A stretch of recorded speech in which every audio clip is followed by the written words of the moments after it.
Good morning, Read180. Welcome to class. Today, you do not need your materials, just a packet at the door. I'm sorry I can't personally be with you today.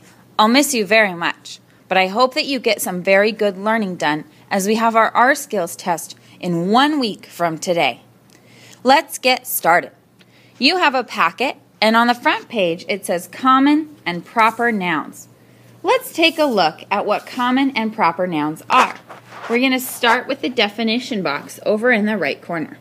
Here it says, a common noun names a person, place, or thing.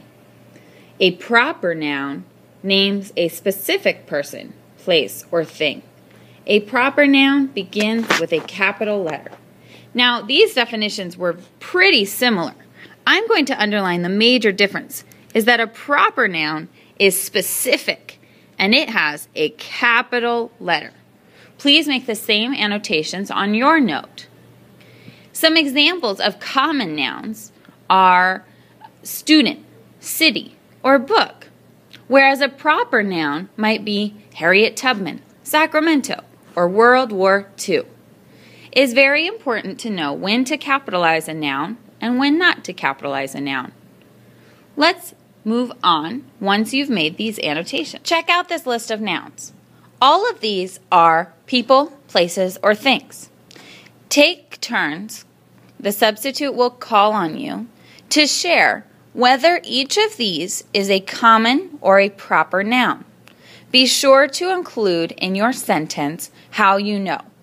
For example, if I was called on to share number 1, I would say, I believe toy is a common noun because it is a thing. Go ahead and complete 2 through 8 as a class. Now that you've completed that initial practice, you're ready to practice some more on your own. On our handout for today, the directions say, circle the common nouns in each sentence, underline the proper nouns. Go ahead and complete sentences 1 through 8.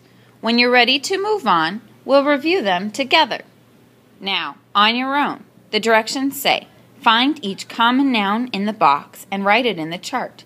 Then, find and write the proper noun that goes with it. The first one is done for you. So I see that we used boy.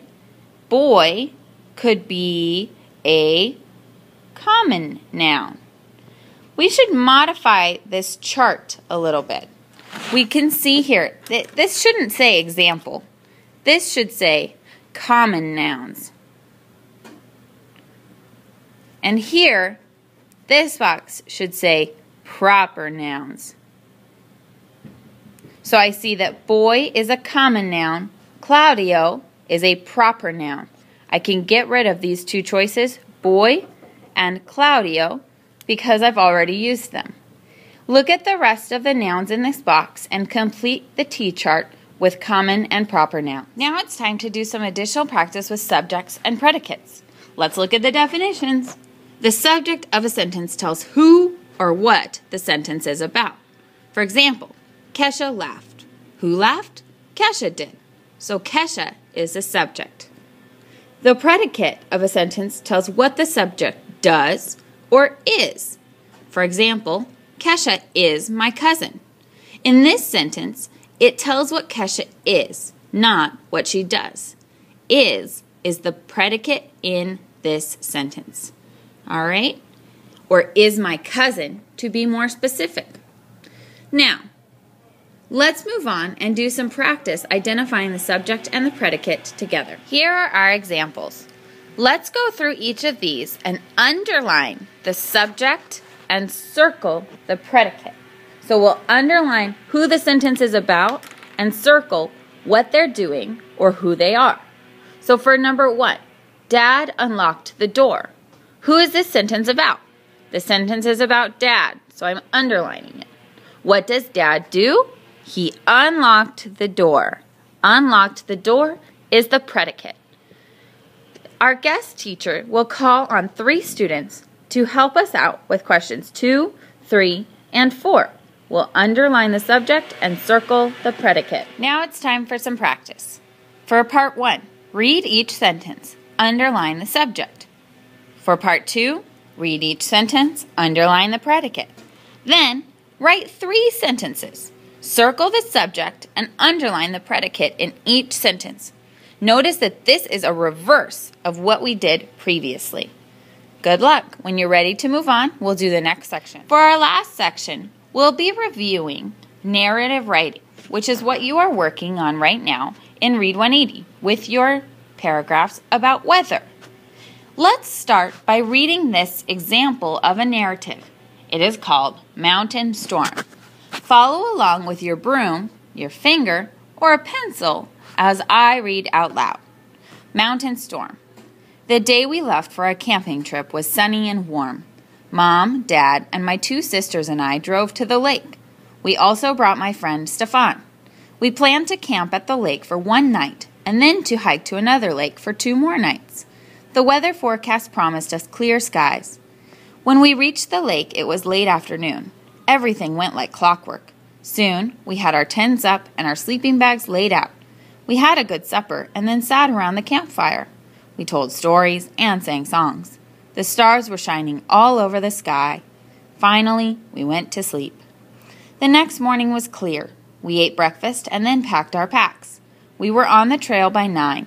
At 10:30, I noticed some clouds over the far ridge. At first, there were just a few white puffy clouds. But as we kept walking, the clouds got bigger and darker. They looked like thunderclouds. I got a bad feeling in my stomach. I remembered a story I'd heard about lightning. It sometimes hits hikers in the high mountains. The thought didn't make me feel good. Looks like the weather forecast was wrong, Dad said. Around 12, we stopped for lunch. As we sat down, we heard a low rumble in the distance.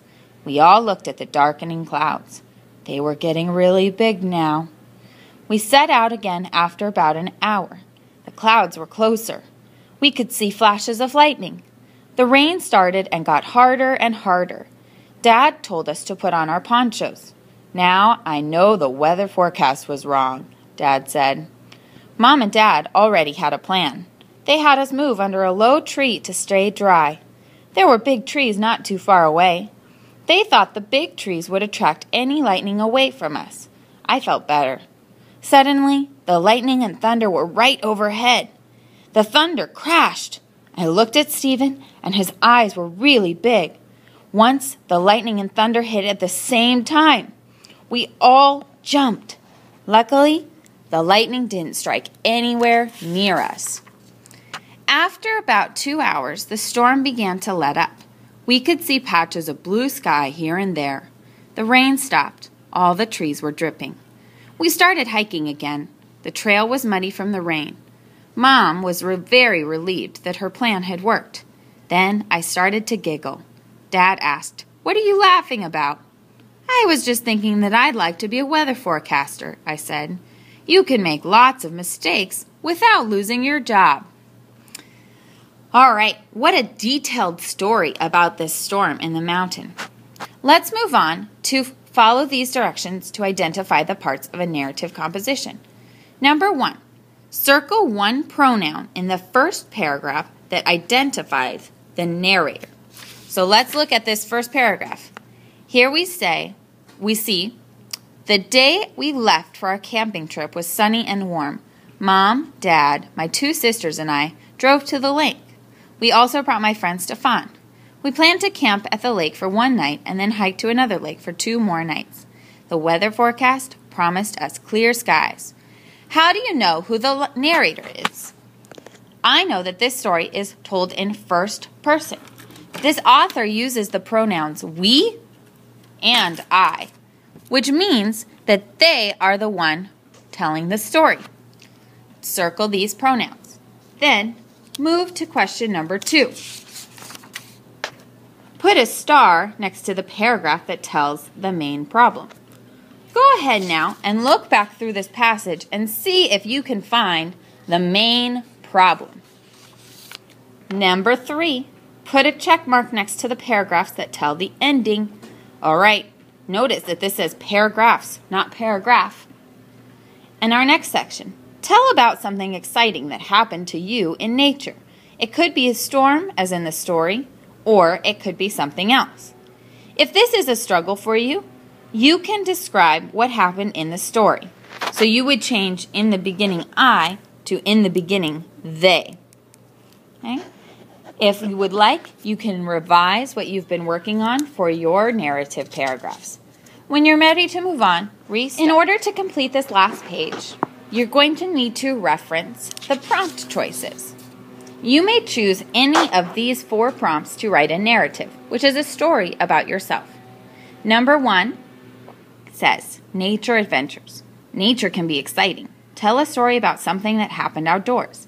It might be about being caught in a storm, sighting an animal, climbing a mountain, or camping in the woods. Number 2, mystery musings. Is something or someone missing? Who did it? What happened? Plan a story in which a mystery must be solved. Then, write the story revealing what really happened. Number 3, around animals. What animal would you like to write about most? Is it a cat, a horse, a tiger, or some other animal? Write a story featuring the animal as the main character. Include a problem that the animal faces. Tell what happens to the animal and how the story ends. And number 4, make up your own. Write a story about anything you like. Make up the characters and setting. Make up a problem for the characters. Tell how they solved their problem. You can choose your prompt, but then make sure you've completed the checklist. Did you identify the characters? Did you tell the story, the setting, the time, and the place of the story? Did you tell what happens, including the main problem? Did you tell how the story ends? Go ahead right now and spend the rest of the class writing your narrative. Use this graphic organizer to brainstorm your story, and then write it out. I hope you enjoyed class today and got all of your work done. I'll see you tomorrow.